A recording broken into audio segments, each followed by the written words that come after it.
ERi-TV news broadcast crew and I, Dalit Zahaya, are now ready for your daily news briefing at 10:30 local time. First, let us catch up with the major headlines.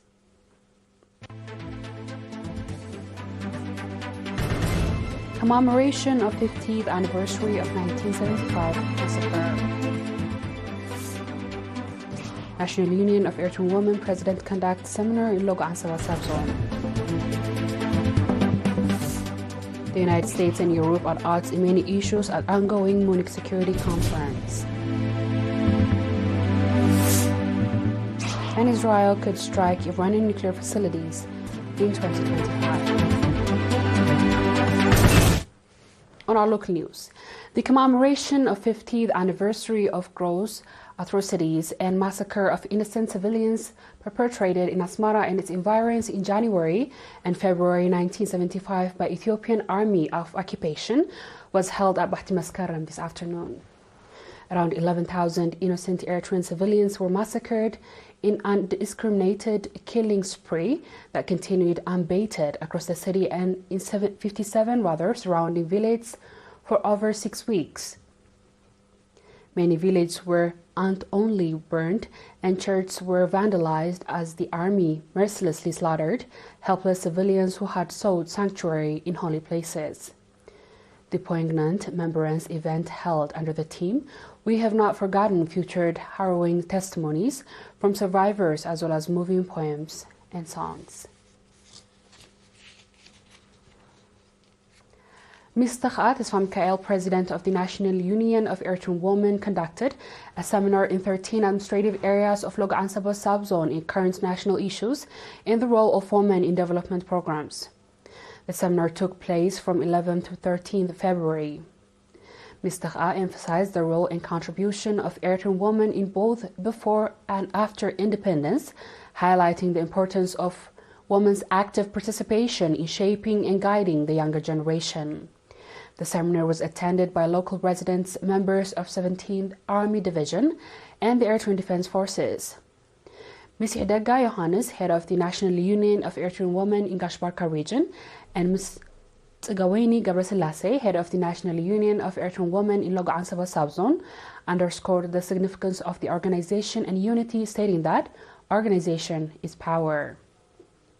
They also commended high participation of women in various development programs being implemented across the subzone. The seminar participants called for continuation of similar discussions, urging the NUEW and facilitate lending programs for members and establish youth centers. In this closing remark, Mr. Abraham Hagos, administrator of Logo-Anseba subzone, noted the continuity participation in development programs is showing commendable progress. He also expressed appreciation for NUEW's significant contribution. In separate engagement, Mr. Mikael visited dams that are under construction, as well as those who have been completed in administrative areas of Mu'arka, Liban, Aden Amen, and Dersanay. She was briefed on the projects by the professionals. The National Association of Intellectual and Developmental Disabilities of Eritrea held in its annual assessment meeting for the year 2024 on 13th and 14th February. Mrs. Ibrahim Yabio, chairperson of the association, stated that the association advocates for rights of individuals with intellectual and developmental disabilities. She emphasized that suggestions rising during the meeting are crucial in shaping the association's future programs. During the meeting, representatives of 6 regions presented reports on the activities carried out in 2024.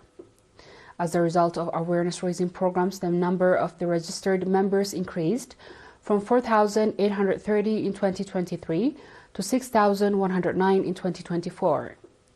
Additionally, the number of students enrolled in inclusive education programs reached 1,000, and material support was extended to those in need.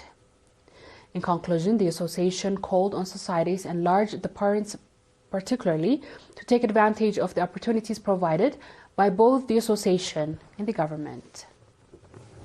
The viewers will be back with the international news shortly. Stay tuned.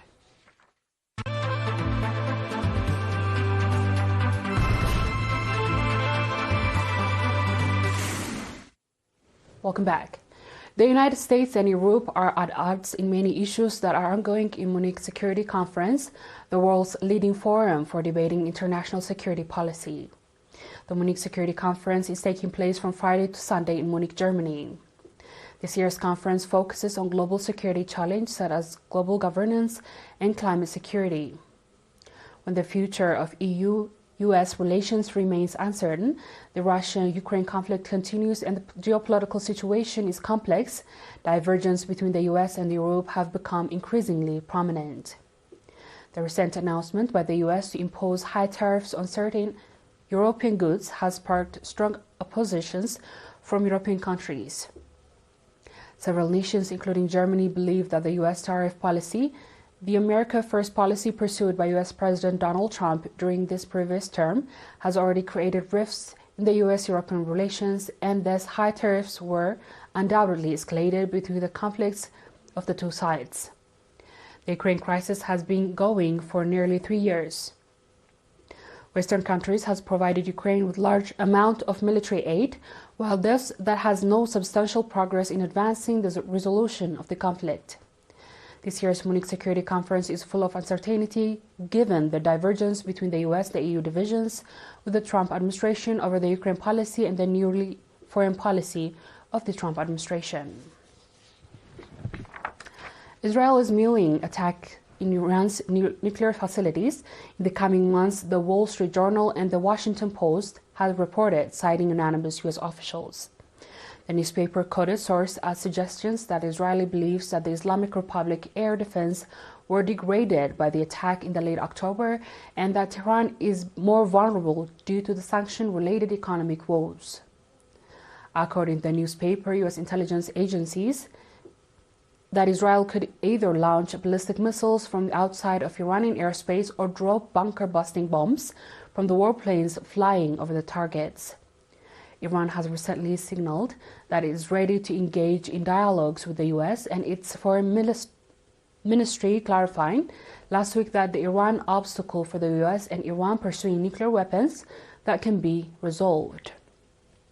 Back in 2015, the Islamic Republic signed a joint comprehensive plan of action with world power agreeing to limit its nuclear programs in exchange for sanctions, relieving only on Trump to withdraw the US from accord in 2018 during this first term. On our last news, Rwandan-backed M23 rebels in Eastern Democratic Republic of Congo have taken control of the strategic Kavumu airport that serves Bukavu, the region's second biggest city in the rebel alliance, and the civil security sources said on Friday. The rebels have been trying to push south towards Bukavu since they seized Goma, the largest city in eastern Congo, at the end of last month. The capture of Bukavu, the capital of South Kivu province, would represent unprecedented expansion of territory under M23's control, of deal a further blow of the Kinshasa authorities in the east. A spokesperson for the rebel alliance that include M23 said the post of X, the rebels were in control of the airport and surrounding areas. A member of the Civil Security Service confirmed that the Reuters, while the UN source and diplomatic security and M23 sources earlier said the rebels has reached the airport. Dear viewers, we've come to the end of tonight's news. Let's have a quick recap of the headlines.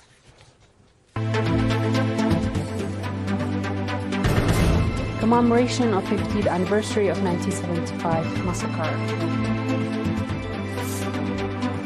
The NUEW president conducts a seminar in Logo-Anseba subzone. The United States and Europe are at odds in many issues at the ongoing Munich Security Conference. And Israel could strike Iranian nuclear facility in 2025. That wraps up our stories for tonight. Thanks for watching and have a good night.